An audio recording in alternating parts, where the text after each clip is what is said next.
চাওক যে শ্যামলী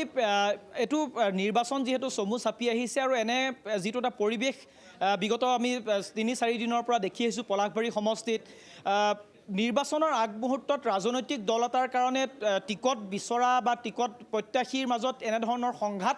কোনো ডাঙৰ কথা নহয় কিন্তু বিজেপিৰ কাৰণে এইটো এটা ডাঙৰ কথা আৰু বিশেষকৈ বিজেপিৰ কাৰণে এইটো এটা লাজৰ কথা কাৰণ বিজেপিৰ অন্যান্য নেতাসকলৰ কথা ক'বলৈ বাদেই দিলোঁ মুখ্যমন্ত্ৰী হিমন্ত বিশ্ব শৰ্মাই বাৰম্বাৰ তেওঁলোকে বিভিন্ন সময়ত সংবাদ মাধ্যমৰ সন্মুখতে হওক বা ৰাজহুৱা সভাতে এনেধৰণৰ মন্তব্য বহুবাৰ কৰি আহিছে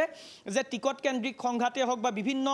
যিবোৰ সংঘাত নিজৰ মাজতে দলৰ মাজত যিটো সংঘাত থাকে সেয়া বিজেপিৰ আদৰ্শ নহয় বা বিজেপিৰ এনেধৰণৰ অনুশাসনহীনতাত কেতিয়াও তেওঁলোকে নুভুগে বিজেপিয়ে এনেধৰণে অন্য দলক কটাক্ষ কৰে কংগ্ৰেছক কটাক্ষ কৰে কিন্তু কটাক্ষ কৰোঁতে নিজৰ দলতে এনেধৰণৰ এটা পৰিৱেশ আৰু সেই পৰিৱেশটোৱে বিশেষকৈ এতিয়া হেমাংগ ঠাকুৰীয়া বা হিমাংশু শেখৰ বৈশ্যৰ মাজত যিখন সংঘাতৰ সৃষ্টি হৈছিলে সেই সংঘাতৰ কাৰণে কিন্তু যদি লাজ পাইছে তেতিয়াহ'লে বিজেপিৰ শীৰ্ষ নেতৃত্বই লাজ পাইছে কাৰণ বাৰম্বাৰ তেওঁলোকে অন্য দলক কটাক্ষ কৰি থাকে কংগ্ৰেছক কটাক্ষ কৰি থাকে কিন্তু নিজৰ দলৰ মাজতে এনেধৰণৰ এটা পৰিৱেশ দেখা পোৱা গৈছিল আৰু সেই যিটো দলে সদায় অনুশাসনৰ কথা কৈ থাকে সেই দলতে অনুশাসনহীনতাত ভোগা যেন সেই পৰিৱেশ দেখা পোৱা গৈছিল আৰু কেৱল সেয়া বিজেপি নহয় সমগ্ৰ অসমে দেখিছে যে নিৰ্বাচনৰ আগমুহূৰ্তত এজন বিধায়ক আৰু এজন প্ৰাৰ্থিত্ব প্ৰত্যাশীৰ মাজত যিখন যুঁজ সেই যুঁজখনে কিন্তু বিজেপিক খুব লজ্জিত কৰিছে বুলি আমি অনুমান কৰিছোঁ কাৰণ মুখ্যমন্ত্ৰী হিমন্ত বিশ্ব শৰ্মাই মন্তব্য কৰিছিল যে দুয়োজনৰ কাজিয়া আৰু কাজিয়াৰ কাৰণে তৃতীয় পক্ষ বা তৃতীয়জন ব্যক্তিক সন্ধান কৰিব লাগিব আৰু সেই মুখ্যমন্ত্ৰীৰ যিটো বাৰ্তা সেই বাৰ্তাৰ পিছতে কিন্তু এতিয়া সম্পূৰ্ণৰূপে বডি লেংগুৱেজ সলনি হোৱা দেখা পোৱা গৈছে দুয়োজন নেতাৰ মাজত আজি যিটো পৰিৱেশ আপোনালোকে এই মুহূৰ্তত স্ক্ৰীনত দেখা পাই আছে প্ৰাক্তন প্ৰধানমন্ত্ৰী অটল বিহাৰী বাজপেয়ীৰ আজি জন্মদিন আছিল আৰু সেই জন্মদিনৰ যিটো কেক কাটিছিল সেই কেক এতিয়া ইজনে সিজনক খুৱাই পেলাই তেওঁলোকৰ সমষ্টিবাসীৰ কাৰণে বাৰ্তা দিয়াটো তেওঁলোকে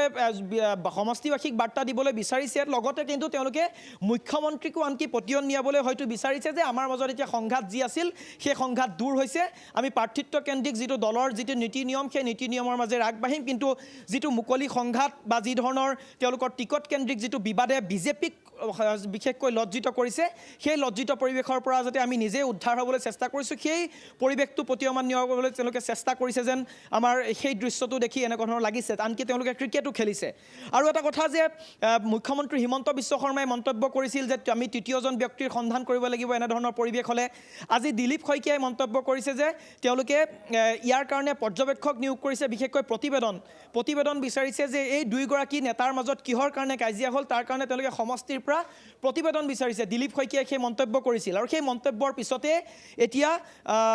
প্ৰতিবেদন আহি নাপাওঁতে তেনেধৰণৰ এটা পৰিৱেশ তেওঁলোকে সৃষ্টি কৰিছে সমষ্টিটোত যে তেওঁলোকৰ মাজত এতিয়া মিলাপ্ৰীতি হৈছে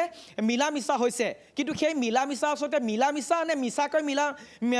মিলা হৈছে সেইটো তেওঁলোকেহে জানিব বা তেওঁলোকৰ সেই পৰৱৰ্তী সময়ত যিটো তেওঁলোকৰ ভাৱধাৰা হ'ব বা তেওঁলোকৰ যিটো টিকট কেন্দ্ৰিক যিটো সংঘাত সেই সংঘাতটো তেওঁলোকৰ মুকলি হয় নে নহয় সেইটো পৰৱৰ্তী সময়ত গম পোৱা যাব কিন্তু এই মুহূৰ্তত এটাই কথা শ্যামলী ক'ব লাগিব যে মুখ্যমন্ত্ৰীয়ে যিটো মিঠা মুখেৰে যিটো ধমক দিলে সেই ধমকে কিন্তু তেওঁলোকক প্ৰভাৱিত কৰিছে তেওঁলোকক বিশেষকৈ চিন্তিত কৰিছে যে বৰ্তমানৰ বিধায়কগৰাকীও টিকটৰ পৰা বঞ্চিত হ'ব আনকি হিমাংশু শেখৰ বৈশ্য যি সমষ্টিত তেওঁ দিনে ৰাতিয়ে কাম কৰি আছে সমষ্টিত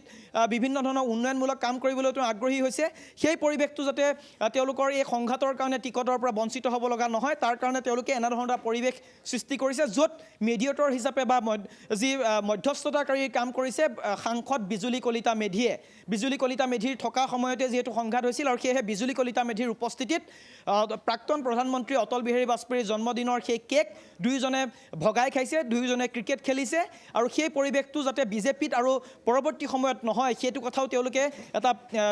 ইয়াৰ জৰিয়তে মেছেজ দিবলৈ বিচাৰিছে কিন্তু সেই মেছেজত বিজেপিৰ শীৰ্ষ নেতৃত্ব কিমান পতিয়ন যাব বা পৰৱৰ্তী সময়ত এনে নহ'ব বুলি তেওঁলোকে কিমান দূৰ প্ৰতিশ্ৰুতিবদ্ধ সেইটো কিন্তু পৰৱৰ্তী সময়ত স্পষ্ট হ'ব